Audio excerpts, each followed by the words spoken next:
Baiklah, Assalamualaikum warahmatullahi wabarakatuh. Perkenalkan, nama saya Riwa Armanda dengan NIM 0502 1382 328099. Saya dari kelas Teknik Pertanian Palembang.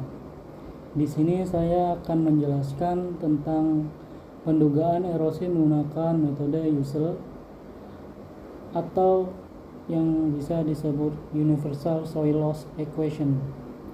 Di sini masuk ke slide pertama, yaitu pengertian erosi. Erosi adalah proses tergerusnya lapisan tanah dari permukaan bumi akibat pengaruh air hujan, angin, atau faktor alam lainnya yang menyebabkan berkurangnya kesuburan pada tanah tersebut. Metode pengukuran erosi yaitu ada pendekatan penilaian erosi.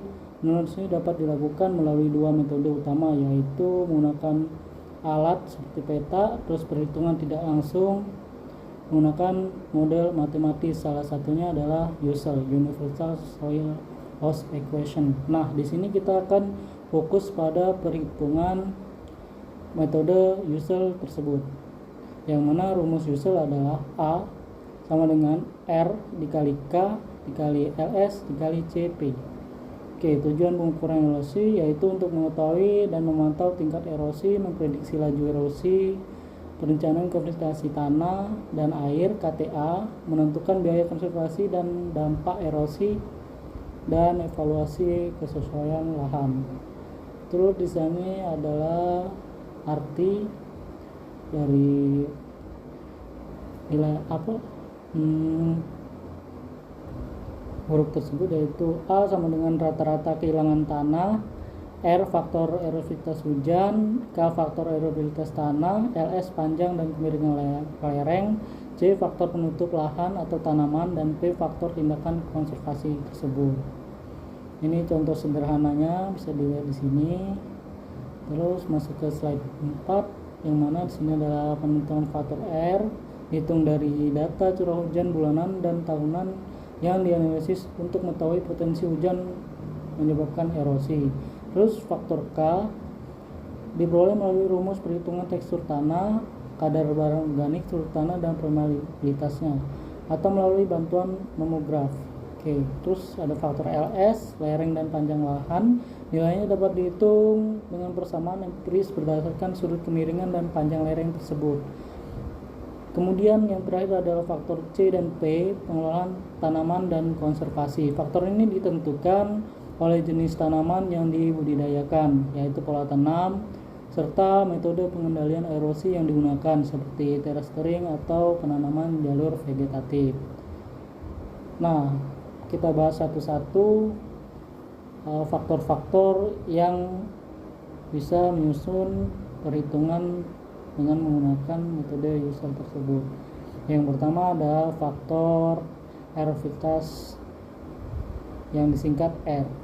Pada kedua rumus tersebut digunakan untuk menghitung curah hujan. Nah, ini ada rumus dari Boles tahun 1978, yang mana perbedaannya adalah ini rumus Utomo dan Mahmud 1984 hanya menggunakan curah hujan bulanan.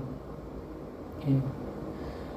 Ini digunakan untuk jika ini digunakan untuk menghitung satu bulan, maka artinya jika ini mendapatkan data tahunan harus dijumlahkan dari bulan Januari, Februari, dan seterusnya sampai dengan bulan Desember, sehingga genap 12 bulan atau 1 tahun.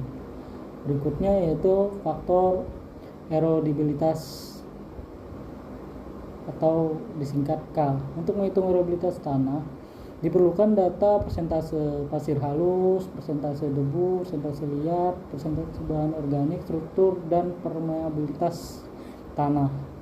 Di sini sebagai contoh telah didapatkan pada tabel 8 ini nilai permeabilitas tanah dari USDA tahun 1951. Ini adalah nilainya.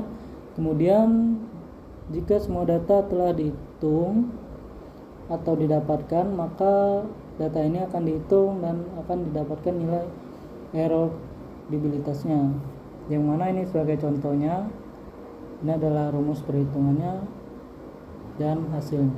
Oke. Maka akan didapatkan nilai hasil erodibilitas tanah tersebut.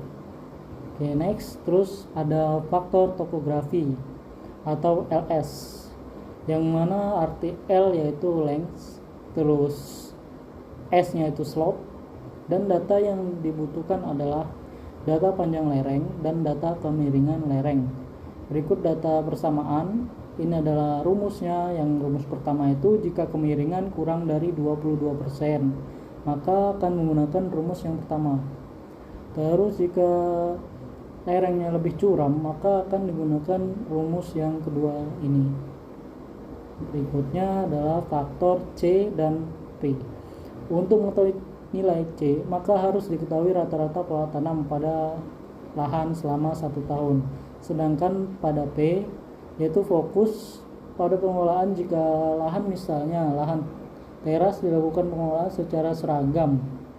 Artinya dilakukan pengelolaan secara terus-menerus dan berulang atau sama, maka nilai P-nya dapat dibulatkan 0,04. Jika pengelolaan lahan beragam atau diselang-seling, maka misalnya pada lahan A pengelolaan teras baik 10%, tradisional 30%, gelutan 60%, maka nilai P-nya terdapat seperti ini. Ini adalah hasil dari perhitungannya.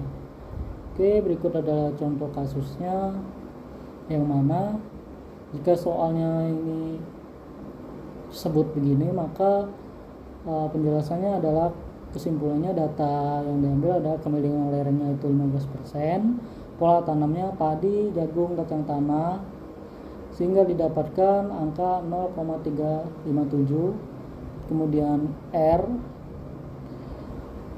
1200, K-nya 0,32, L-nya 1 dan P-nya 1, kemudian S-nya 2,2 dari rumus lereng tersebut.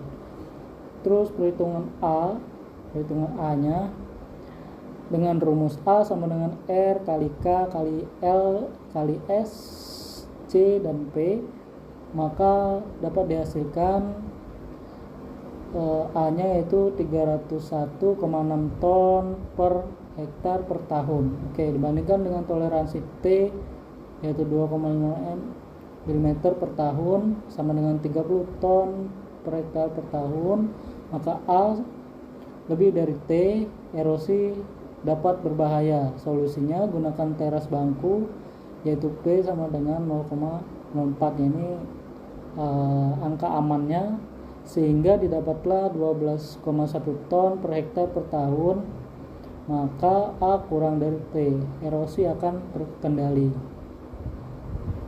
Demikianlah presentasi pada saya dengan bertemakan pendekatan perhitungan pendugaan erosi menggunakan metode Russell atau Universal Soil Loss Equation.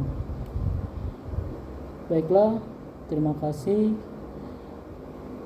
Wabillahi taufiq wal hidayah. Wassalamualaikum warahmatullahi wabarakatuh.